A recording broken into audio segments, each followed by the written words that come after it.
जय माता दी। वैशाख मास का 29वां अध्याय का पाठ हम श्रवण करते हैं, कथा उसकी।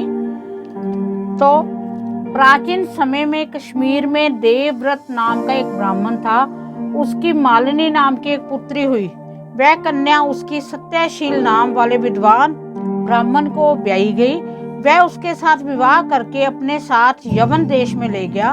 वह मालिनी अत्यंत दुष्टा थी। वह रूप यौवन वाली कभी अपने पति की प्रिय नहीं हुई। वह निष्ठुर सदैव अपने पति से द्वेष रखती थी। अपने पति को वश में रखने के लिए उसने दूसरी स्त्रियों से वशीकरण मंत्र पूछा।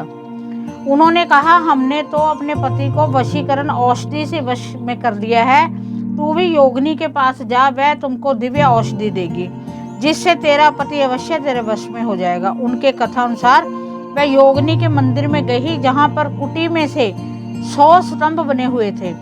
इस प्रकार उस मालिनी ने वहां पहुंच मन को श्रोभ कराने वाले मंत्रों के लिए प्रार्थना की। फिर उसने हीरा जड़ी हुई स्वर्ण की अंगूठी उस योगिनी को भेंट की। योगिनी पति के अपमान से दुखी हृदय जानकर कहने लगी कि ये रक्षा चूर्ण तुमको देती हूँ, यह संपूर्ण प्राणियों को वश में करने वाला है। यह चूर्ण अपने पति को देकर उसकी ग्रीवा की रक्षा करना, तेरा पति तेरे वश में हो जाएगा। तेरे बुरे चरित्रों को देखकर भी वह तुमसे कुछ नहीं कहेगा। वह चूर्ण को लेकर घर आई और संध्या समय दूध में मिलाकर अपने पति को दिया। उस चूर्ण को पीने से उसको क्षय रोग हो गया। वह दिनों दिन क्षय होता चला गया तथा उसके गृह स्थान में कीड़े पड़ गए। जब उसके पति की ऐसी दशा हो गई तो इच्छा पूर्वक विचरने लगी, तो वह तब उसका पति पीड़ा के मारे त्राही त्राही पुकारने लगा और कहने लगा कि मैं तेरी शरण में हूँ, तू मेरी रक्षा कर। मैं कभी पर स्त्री की इच्छा नहीं करता, तेरा दास हूँ, मेरी रक्षा कर। अपने पति की ऐसी दशा देखकर वह बहुत घबराई और सोचने लगी कि यदि ये मर गया तो मैं सब श्रृंगारों से विहीन हो जाऊंगी। ऐसा सोचकर फिर वह योगिनी के पास गई। तब उसने सारा वृत्तांत उसको कह सुनाया। तब उसने पहली औषधि का दाह शांत करने के लिए एक दूसरी औषधि दी। उसको पान करते ही उसका पति स्वस्थ हो गया। तब से उसका पति घर में ही रहता और उसके वशीभूत हो गया। घर के काम के बहाने और कई व्यभिचारी तथा कामी उसके घर आते रहते, परंतु उसको अपनी स्त्री के आगे कुछ भी कहने की शक्ति न होती।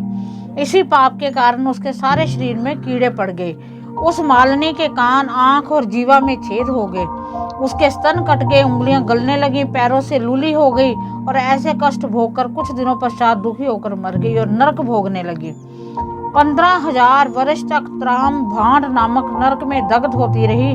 फिर 100 जन्म तक कुत्ते की योनि में पड़ी रही।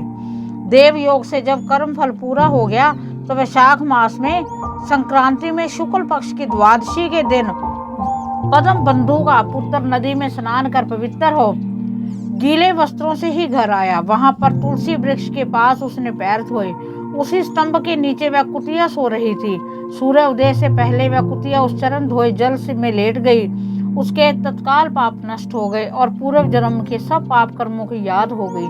अपने पूर्व कर्मों का वर्णन कर उस मुनि से कहने लगी कि हे मुने, वैशाख शुक्ल पक्ष में पुण्य को बढ़ाने वाली द्वादशी के दिन स्नान दान आदि का जो सुकृत आपने किया है वह मुझे दे दो। इस सुकृत से मेरी मुक्ति हो जाएगी। मैं अत्यंत दीन हूँ, मेरी रक्षा करो। ऐसे वचन सुनकर वह मुनि पुत्र कुतिया से बोले कि अपने किए हुए अच्छे और बुरे कर्म का फल मनुष्य सुख और दुख के रूप में स्वयं ही अवश्य भोगता है।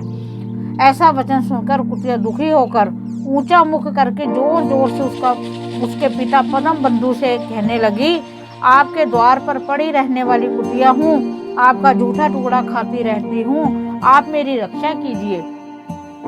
क्योंकि महात्मा गृहस्थियों को जो उनके द्वार पर उनकी शरण में पड़े रहते हैं, उनका उद्धार करना उनका परम कर्तव्य है। ऐसा भेद जानने वालों ने कहा है। चंडाल कुत्ता सदा गृहस्थियों की दया के पात्र है, अतः आप मुझ मूर्खा का उद्धार करो। ऐसे कुतिया के वचन सुनकर परम बंधु घर के बाहर आया और पूछने लगा कि क्या बात है। तब उसके पुत्र ने सब कथा वर्णन की। पुत्र के वचन सुनकर वह विस्मय के साथ कहने लगे कि मेरा पुत्र होकर तूने ये क्या किया कहा। साधुओं को ऐसे वचन कहने उचित नहीं है। संपूर्ण प्राणी परोपकार के लिए ही हैं। चंद्रमा, सूर्य, पवन, पृथ्वी, अग्नि, जल, चंदन, वृक्ष और महात्मा सब परोपकार में लगे रहते हैं। दधीची ऋषि ने दैत्यों को अति बलवान जानकर अपनी हड्डियां निकालकर देवताओं को दे दी थी। जब भूखे शयन में कबूतर को पकड़ लिया तो राजा शिवी ने अपना मांस काटकर शयन को दे दिया था। जीमूत नामी राजा ने गरुड़ के लिए अपने प्राण दे दिए थे, इसलिए विद्वान ब्राह्मण को तो सब पर दया करनी चाहिए। इस प्रकार वह ब्राह्मण कुतिया से कहना लगा कि मैं तेरे निमित्त प्रतिज्ञा करता हूँ कि तू मेरे द्वादशी के पुण्य के पापों से छूटकर विष्णु लोक को जा। श्रुति देव जी कहते हैं कि राजन, वह कुतिया अपने शरीर को त्याग कर स्वर्ग में जाकर अनेक प्रकार के भोगों को भोगती हुई वैशाख द्वादशी के प्रभाव से स्वर्ग को गई। इस प्रकार वैशाख मास का 29वें अध्याय का समापन होता है। भगवान विष्णु, माँ लक्ष्मी, भगवान वासुदेव, माँ जगदम्बा सब पर अपनी कृपा दृष्टि बनाए रखें। वो इस वैशाख मास में जो जो कथा श्रवण कर रहे हैं उन सब पर उनके जो भी पाप है उन पापों को दूर करे और उन पर अपना आशीर्वाद प्रदान करे। जय माता दी। ओम नमो भगवते वासुदेवाय।